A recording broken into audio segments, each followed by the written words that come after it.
Welcome, ladies and gentlemen. Thank you so much for your great support always. I'm so grateful for your continued support to this channel. Thank you so much, ladies and gentlemen.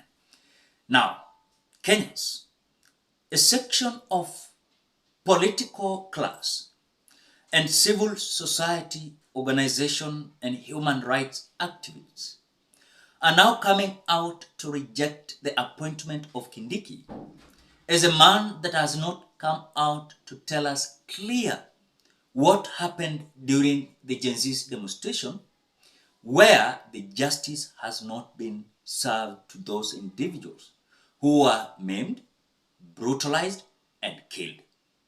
They are claiming that this man Kindiki Kithure alikuwa forefront to lead police officers, maim, brutalizing Kenyans, killing them, and then was the CS of Interior. When the cabinet was dissolved, again he was brought back in that position. And again, he's being nominated as the Deputy President of the Republic of Kenya. Yet, the justices that we were asking for has not been served.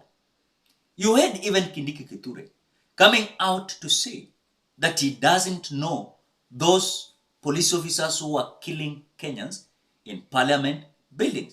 Ati hao wenye walikuwa wanavaa raia hawajui ni akina nani. But inside of him, he understands very well those who are police officers.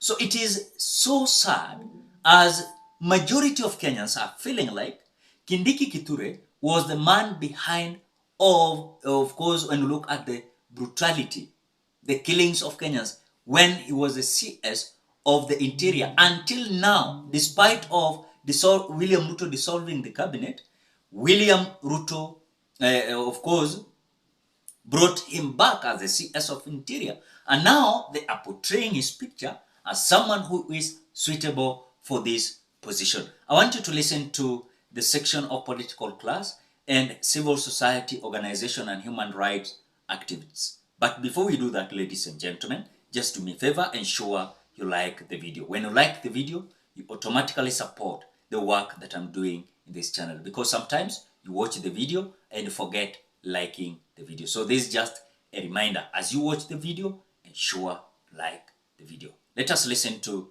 this video. Now, a number of civil society organizations, human rights activists, and a section of the political class have expressed opposition to the nomination of Professor Kithure Kindiki as Deputy President. The leaders claim that Kindiki was at the Interior Ministry when many young people lost their lives during the June-July Gen Z protests. They insist that under his leadership, peaceful protesters were killed, comrades were illegally detained in unregistered torture chambers for weeks, and the machinery of repression intensified.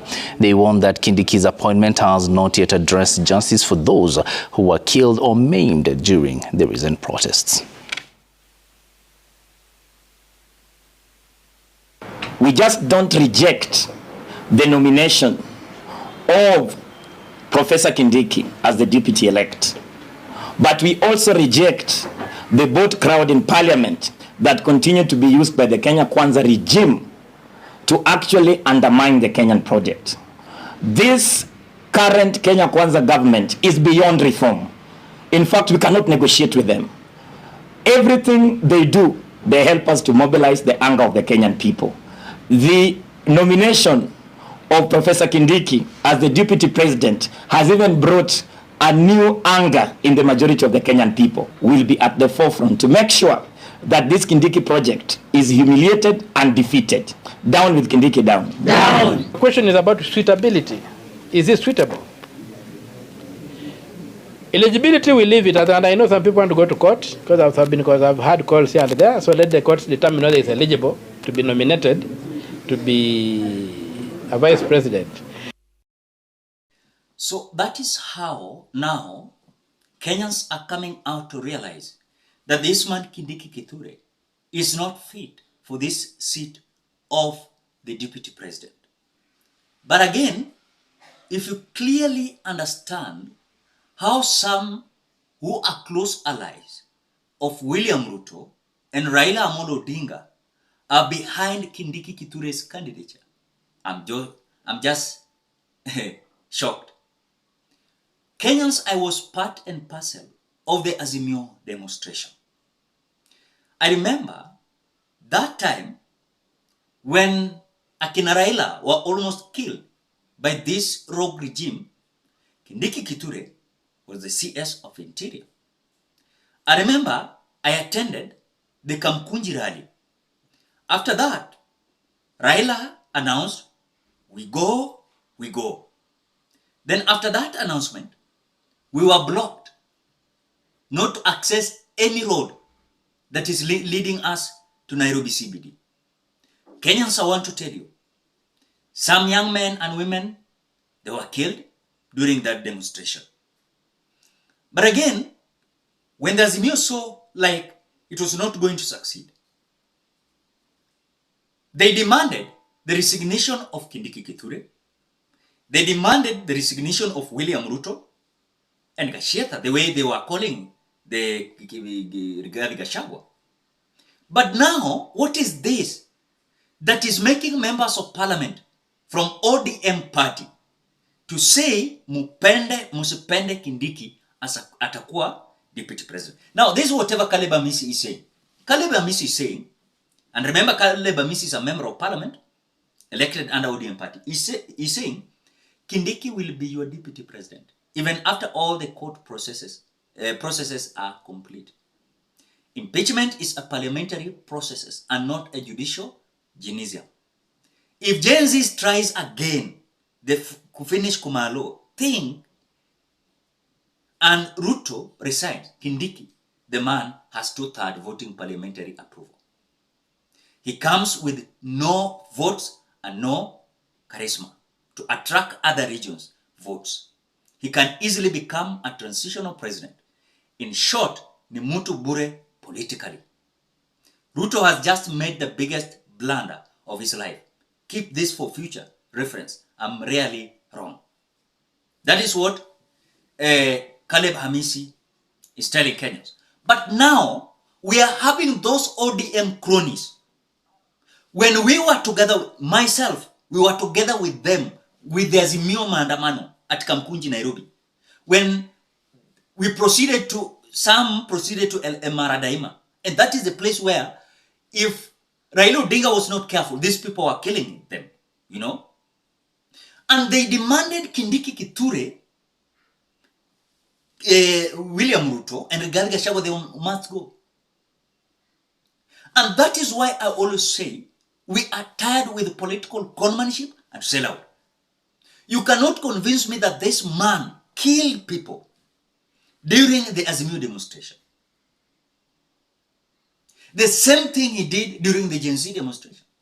And we demanded for justices. And the justices has not been served. What are you telling us? So that is what section of political class and civil society organizations and human rights activists are coming out to demand justice. That before Kindiki Kithure take over as a deputy president, is he fit for that position? That is the question. Is he fit for the position? Because I rarely see some individuals demanding for this. When it comes to their interest, when their interests are served, they forget what happened earlier on. So we are shocked. Those who are saying Kindiki must go, they voted for Kindiki now in the National Assembly. And now bragging that they have 236 members of parliament who voted for Kindiki Kithure. But the same members of parliament who rejected this man, now they're coming out to vote for. And that is why we are having a country where leadership is so useless. They don't care about you Kenyans. You just make noise there. But the reality is these people are serving their own interest. Your interest is not on the table. Their interests are on the table. So we are just waiting how things are going to be. But Kenyans, they are feeling that pain. I watched a video also coming from Kisumu. There was a video coming from Kisumu where women are saying, we cannot accept Vijana watu waligongwa na marungu, vichwa yao ilipasuka pale Kondele.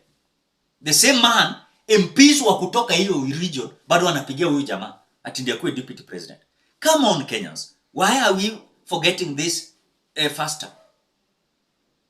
Young men were killed in Kondele. No justice has been served. But when we are saying this, some individuals are feeling like, oh, wacha siku brother yako, mtoto yako atapigwa na polisi ndio utaanza kulia hapa. Those who have not tested the wrath and the brutality of police officers are the one who are making noise, telling us how Kenya should be ruled. But we are having those people who are so rogue. When we are saying that, some who have not experienced, they have not tested the wrath and bitterness of this experience, they will see it one day. They will see it. Kesho utasikia tu brother yako alipigwa risasi na polisi na hata hakuna kitu amefanya. Reason being, when we are demanding for justice, you are yelling, making noise, making some opinions that even you ask yourself, is this person normal or not? So I think this is the right time we must ask ourselves, if the man was leading the interior ministry, and since he took over, we've seen people killed during the Azimio demonstration. We've seen people being killed during the Gen Z demonstration. In fact, Gen Zs were killed badly. But the man is still going to be the deputy president. Na tunaambiwa mostly na ODM members, mupende musipende, na tena wanaonyesha kidole ya katikati. Do whatever you can do. Mutadu. That is what we are being told. Hatuna otherwise, nukuona tu vile game inaendelea na si tunawatch. Ladies and gentlemen, what do you think? Drop your opinion at the comment section below. Otherwise, thank you so much because of your great support. Please consider subscribing, liking, commenting, and sharing this video. Bye bye till you meet in another video.